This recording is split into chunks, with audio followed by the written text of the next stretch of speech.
All right, everybody, welcome back. Without further ado, I want to introduce Dick Bolles, who is a best-selling author, and here he is. First of all, I'm sorry to get in the way of your supper. I thought I'd tell you a little bit about my journey and what lessons you may infer from what's happened to me. So, I was in college back when dinosaurs were roaming the earth, and I was going to be a chemical engineer. And on Sunday, I went to church, which is always a mistake, and I heard a sermon that riveted me because he said, I was an Episcopalian, still am. He said it was the dean of a seminary nearby. I was a student at Harvard. No, I was not. I was a student at MIT, and this was the dean of the seminary in the next town, Cambridge. And he said 900 churches were closing that year. And I thought that was obscene. They were closing because they had no minister. And granted, some of them were shoebox churches. They weren't huge, but it just seemed like a society had very screwy values when nothing was being done about spiritual lives or diminishing interest in spiritual lives and a lot of interest in crass commercialism. As a chemical engineer from MIT, what I was enrolled in, I would have made $10,000 straight out of college. A minister in those days was paid $3,300. So it was obvious why people weren't going into the ministry. I went home, it was spring break, and the sermon was the end of January, and I went and I talked to my minister. I was good friends with him, and I liked him a lot. And he said, well, would you like to go into New York? This was Teaneck, New Jersey. Would you like to go into New York and take a look at a seminary? And I said, sure, why not? And so that night, I suddenly had an absolute conviction that I should go into the ministry. And the problem with that was and I'm not exaggerating, I was literally the shyest boy in high school. If I saw a girl from my school coming down the street, I'd cross the street. I had no idea how to say hello to her. And so, of course, later I went into 5 years of psychoanalysis and 3 years of group psychotherapy, and it didn't touch it. I still am very shy, but I've learned how to cover it up better. So I said to my minister, either you're part of the solution or you're part of the problem. And right now, I'm part of the problem. Not going into the ministry because it pays so poorly. So I decided I had to do it. And I decided no matter how shy I was, I had to get up in front of a congregation every Sunday and speak the word. So that's what I did. And over time, I served several churches.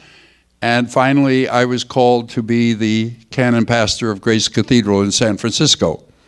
I had two immediate bosses. One was the dean, and above him was the bishop. And I was there a year, and they let me go.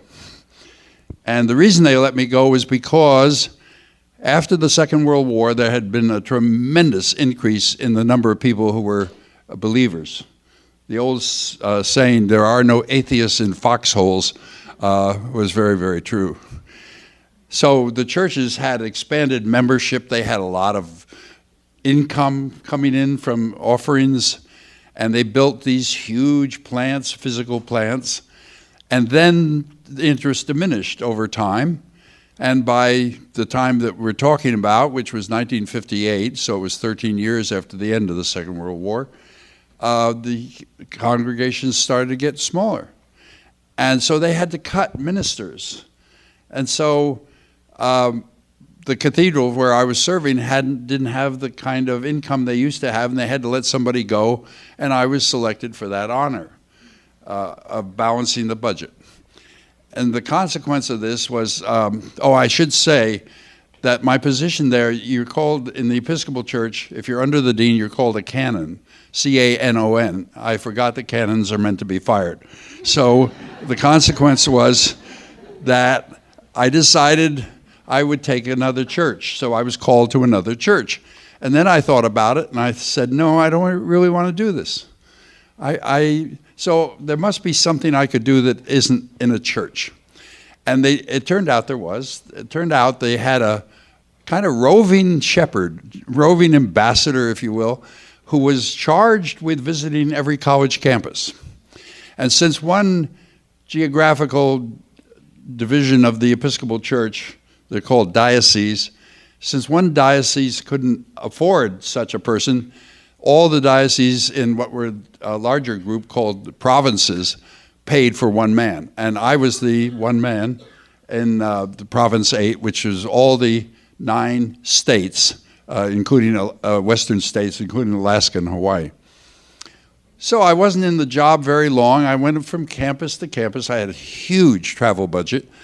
And I would say, I'd sit down with the people. I represented 10 denominations by that time because the Episcopal Church had joined with 9 others in this ministry. And so I'd sit down with the 10 campus ministers if every every denomination was represented. And I would say, what's bugging you? Tell me what can I do, if anything, to help you? And they would tell me, and eventually, after a year or so, it turned out they were all being let go. And they knew my history. They knew that I had been let go. It would be today called downsizing of the staff. In those days, that word wasn't current. But that's what it was. And so they said, we know your history. You should be able to tell us what not to do. I said, I haven't got a clue. But I tell you what I can do. I have handsome travel budget. I can go anywhere I want to.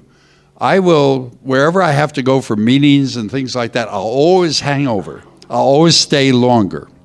And I will try to find out the answer to your questions.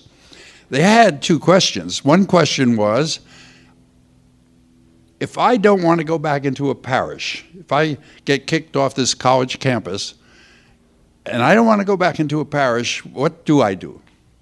How do I find a job out there in the secular world?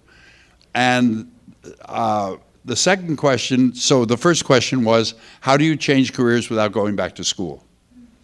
And the second question was, they said, if I go job hunting and I use the traditional methods, which are resumes, agencies, and ads, and they don't work for me, what's plan B? Nobody knew. Nobody knew the answer to either of these questions. I went from state to state. I went from city to city, from conference center to conference center. And finally, somebody in Washington told me that I should go talk to this guy in McLean, Virginia, right outside Washington. I did. His name was John Crystal. And he started to tell me all the things that were wrong with the employment system. And he had ideas about the answers to these 2 questions. So I went to talk to some other people then. I went back home to San Francisco, where I lived at that time. Now I live in Danville, across the bay. And so John started to send me envelopes stuffed, manila envelopes stuffed with clippings and articles and stuff that he had collected over the years in his work. He was a spy during the Second World War. He was a graduate of finance at Columbia University. And so he thought, there's one job I could really do. Spy and finance, that means job hunting. You'll see why in a minute. So I finally assembled enough notes that were helpful, and I decided to type my book, which I did. This was before computers. This was 1970. I typed the book. I took it down to a local shop. I said, can you reproduce these pages and bind them? And they said yes. So this was the result. It came out like that. And I sent it to everyone that wanted it at cost, which was $6.95. No, excuse me, $5. And your memory does inflation. So I discovered that there was a huge interest in this book. I sent it to every campus minister that wanted it if he sent me the $5. And I started getting orders from General Electric, the Pentagon, State Department, UCLA, CCNY, and I thought, this is nuts. I know they don't have that many chaplains. So why do they want this book that's written just for ministers? And so I used my handsome travel budget, and I went and I visited them. And I said, what's your interest in this book? And they said, well, we know it's written for ministers, but you have uncovered strategies that have not occurred to any of us, and we know how to translate it out of your language into the language of our particular population that we work with. The consequence of that was that a publisher appeared out of nowhere. He was a man named Phil Wood, and he was from Berkeley, California, and he was the owner of Phil Wood Incorporated, a publishing firm that had one big book to its name. He had sold 500,000 copies, which is huge, of that book, and it was called Anybody's Bike Book by Tom Cuthbertson, which many people put in their back pockets when they went out on the trail. And so he decided to change the name of his publishing firm to 10 Speed Press in honor of his great success with that book. And he said, I'll publish the book just as it is. And I said, no, John, Phil, this isn't going to work. I know how to make it broader to target everyone that might be interested in the answers to those two questions. How do I job hunt if resumes, agencies, and ads don't work, what else can I do? And to the other question, how do I change careers without going back to school? So he published it. The first edition looked like this. And I said to him, my condition for giving this book to you to publish commercially is that you've got to agree to let me revise it as soon as the plates. In those days, they used plates to print. Now, of course, they don't. As soon as the cost of the plates makes it feasible for you financially. And so within 2 years, Phil called me and he said, we can do it. From now on, you can revise that book every year. This set me a challenge because I have a very restless brain, and I'm not content to update books. I'm not content to change the address on page 22 and put a new resource in on page 109. I decided if I was going to do this, I was going to reinvent the way a printed book is done. I was going to rethink what is a printed book. And so I decided I was going to rewrite the book every year. So this is what color is your parachute. This is what color is your parachute. This is what color is your parachute. This is what color is your parachute. This is what color is your parachute.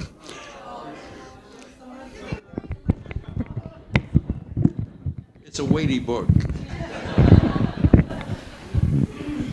So every year I spend 4 months and I basically rewrite half to 2/3 of the previous year's edition. This is to keep it up to date. This is also, I must confess, to satisfy my restless mind. Thank you. Timothy's job is to mind me. So, the book became wildly popular. It hit bestseller lists in the Northwest almost immediately after it was commercially published, which was 1972. And as soon as I started revising it every year, people began to cultivate the habit of buying a new edition every year. And I still run into those people. It's astonishing to me. They want a new copy every year because they know how much the book changes. So they have a collection. They have to move out of the house, of course, because the bookcases get bigger and bigger. But what happened was I discovered that there were 3 ways in which people tried to find a job, And I quickly learned that that wasn't enough. I quickly learned that passion was more important than finding a job. That is to say, to find a job for which you feel drawn and for which you feel passion was much more long-lasting than simply trying to find work for people. They get tired of a job. They say this job wasn't what I thought it was going to be, and so forth. And they're always looking for passion. And I began to realize why.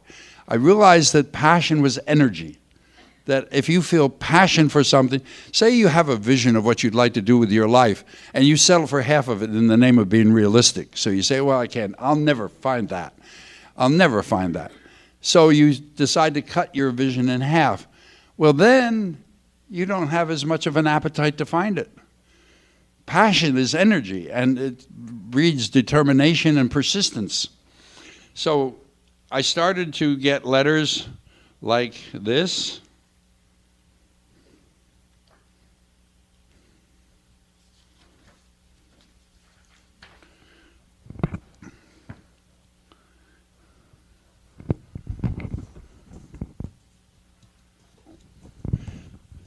This was a woman that wrote me, and she said, I just wanted to tell you how grateful I am to you and your book.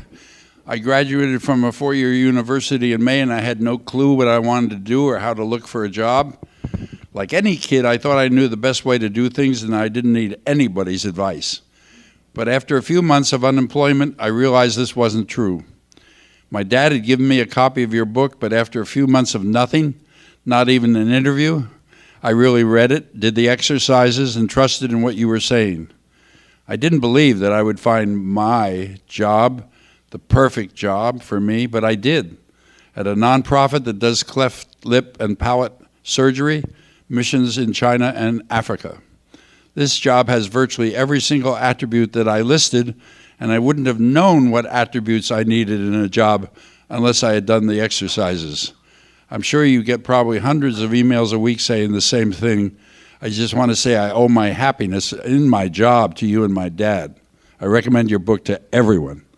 Now, the point is, I discovered there were 3 ways in which people figure out what they want to do with their lives. The first way is luck. They just say, maybe I'll stumble over it. The second way they try to figure out what to do with their lives is intuition. They say, I'll know it when I see it. Same theory as in Mamma Mia, when she was trying to decide between her 3 possible fathers. And the last is planning, and that is where people start gritting their teeth because they'd rather depend on luck and intuition than to actually have to plan. All right, so what becomes the problem? The problem becomes they don't choose planning. We don't like planning. Why don't we like it? Because they did a survey in 2009, and they discovered that of college grads who couldn't find work immediately and went back to live with their family, they discovered they were asking them, how much time do you spend on your job hunt? And the answer was 1 hour a week. Now, I couldn't find a lost dog in 1 hour a week. And why people think that they can find their life's work or their passion in 1 hour is beyond me. Then they did another survey. It was published just last week, and they studied job hunters across the country who have been unemployed for a long time. They asked them how they use their time. It turned out that they spent 30 to 40% of their time on housekeeping, cooking, that sort of stuff. They spent 30% of their time on more sleep, which was very wise. And they spent 30% of their time on leisure, loosely defined, anything where they're just hanging out or talking to people. And 1% on their job hunt. 1%. In America today, the unemployed, as a general group, are spending 1% of their time looking for work.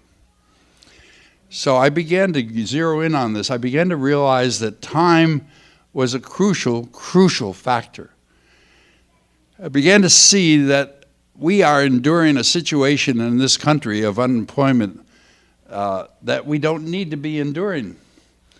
there's no reason why the disjunction between people looking for work and the jobs that are out there has to be as severe as it is. Now, this is obscured. This truth is obscured because the government has 2 studies and the media pay attention. I heard the media being kicked around earlier. I want to join the throng. The media pick up the one study and not the other. The one study is called the Current Population Survey. It's done every 30 days. And it comes out on the first Friday of each month, and it is the unemployment statistic. The unemployment statistic is hugely misunderstood. I'll tell you why. Suppose I had a dress shop, and you came to visit me, and you said, "Can I look at your inventory?" And I said, "Sure." And you said, "I'm a management expert. I want to help you. You've got 100 dresses in your shop." And I said, "Yeah, that's true." And they said, "Okay, I'll be back in 30 days." They come back in 30 days, they count my inventory. Now I have 95. The question is, how many dresses did I sell?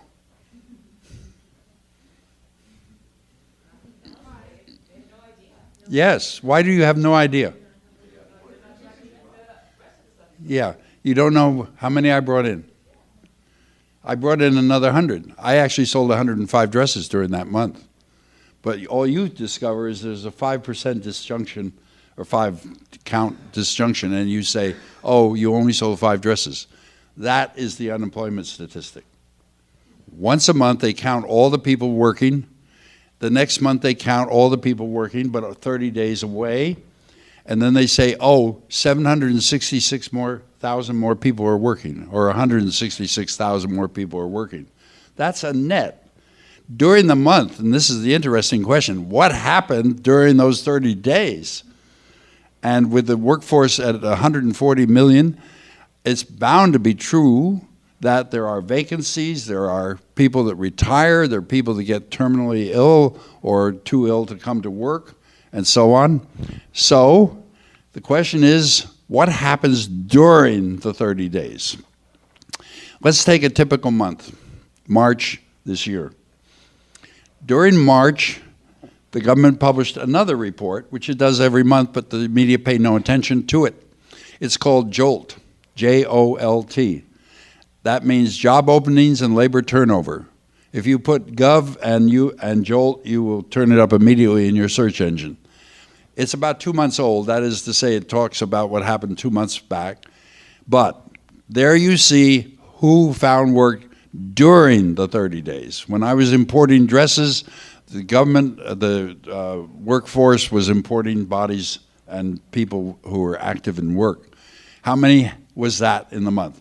In March, just for a typical month, 4,300,000 people found work that month. And 3,700,000 vacancies still went unfilled.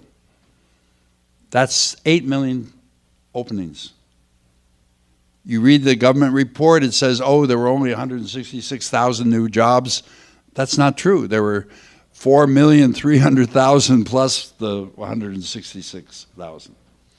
So what the media does is wipe the heart out of job hunters, because they start to say to themselves, "Oh, what's the use if only 166,000 jobs were added this month?"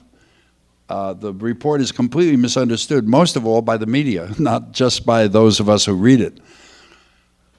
So the remedy is this. If we know that there is work out there, if we know that 8 million vacancies are opening up each month in our economy right now, every month, then the question is, why aren't we among them? And I'm not talking about your present job, because I listened fixated to some of the passions that you have. I'm always in awe of what individuals are able to do in our culture and society and in this world. But the question is, what's your next job? What's the next thing you're going to be doing? And therefore, the issue, how are you going to determine that, becomes a crucial one. So, I'm watching my time because I don't want to get in the way of supper. I have about 3 more minutes. So I discovered that if you sit down and do planning, you have to figure out what you want to plan. And what you want to plan is essentially what was turned up by Darrell Byrne in his theory about self-perception. He said, we don't know who we are until we study our behavior.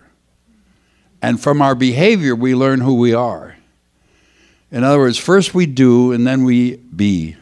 And Frank Sinatra discovered this ages ago, do-be, be, do. So the question is, what can you do to figure out what your next passion will be? And the answer to that is you have to sit down and look at your behavior. Look at what you've done. Look at what, if you give $25 to a homeless person on the street, you feel very generous. You notice that about your behavior. Now you start to think about yourself as, I'm generous. If you find a lost wallet and you return it to the person who lost it, that's something that requires a certain degree of honesty. So people say, you say to yourself, oh, I must be honest. We study our behavior, and from that we learn who we are. And it reinforces who we think we are. Likewise with job hunting and finding your passion. You have to study what it is that turns you on. So in Parachute, over the years, I have evolved a system. It's called the flower exercise, and it helps you to look at what are your favorite things that you know. You know a lot, but what are your favorites? What are the favorite things you can do? You can do a lot, but what is your favorite thing to do? And here we find the defect of training. My wife Marcy, sitting in the front row here in the white dress, and I were over in Spain about 2 years ago. They invited us over to look at the problem of unemployment there. One woman who approached us had 90 million euros to spend on training. Another man who approached us at this conference had 300 million euros for training. The training was failing tremendously. They wanted answers. So they said to me, what's the problem? And I said, the problem is you're only training them for one thing. They were taking, in the province where we were, they were taking construction workers and training them to be computer repair people or things of that nature. One job. One job they lost, they couldn't do anymore, so they trained them for one job in the future. And by the time they got there, of course, half the positions or all the positions were taken because it takes a while to get trained. So we learned that if you start to think of your skills and you want to figure out which ones are your favorites, you write stories. You write stories only for yourself, and you write stories where you talk about times when you were really enjoying yourself and felt you were accomplishing something. And you ask yourself, what was the skill I was using? Because I guarantee you the juice of that moment came from the skill you were using. You were getting a kick out of using that skill because you have it and you love to use it. So let's say we take my skills. My skills are, first of all, as a designer. I design my own books. I design every page of the book. I design the cover, the title. I have a rare publisher that allows me to do that. My second skill is as a writer. I was born knowing how to write. I don't know why, although I come from a newspaper family. My brother was a very famous reporter that was assassinated in Phoenix back in 1976. My father was an editor for the Associated Press for 18 years. My grandfather was Paul Ryan's predecessor. He was a congressman from Janesville, Wisconsin. But before that, he was the editor of the Janesville Daily Gazette. So I was the only maverick in our family that wasn't a journalist, but I learned how to write. So I'm a researcher, a designer, I'm a writer, I'm a teacher, I'm a researcher, and so on. Now, if I get trained to know what my skills are that I love to use, I can rearrange these. in any order I want to. Instead of saying my primary one is designer, I can put that down lower. I can put writer up at the top and say, okay, I'm going to look for a job as a writer. So training becomes completely different when you try to start with passions, because then you're trained for a whole range of things that you know you love to do. And we've discovered that our vocation is never one thing. It's never just, I could be this and only this. It's always, you could be that, but you could also rearrange the skills in a different hierarchy, and that would define a different vocation or job or career for you entirely. So that's essentially the message I want to say to you. I'm going to end with this. I've learned recently that what's wrong with our whole country is time. It's our perception of time. Now, I'll give you an example. I already said job hunters as a group, of course there are exceptions, but as a group, job hunters when they're out of work are spending 1% of their time trying to find a job. They're waiting for luck or intuition. There's another corollary to that. When employers say, I can't find people with the skills I have, you have to ask them, what the hell do you mean by that? Because, and this is a true story, one company said, I can't find people with the skills I need, and what they wanted was somebody who'd had 3 to 5 years using social media to market a product to 24 to 27-year-olds. Now that's not a skill, that's experience. Why on earth would they care so much about experience that they would not hire you unless you had exactly that? The answer is they want time to be eclipsed. They want you to start on Monday and be productive by Wednesday. They don't want to take the time. The remedy in this country would be simple.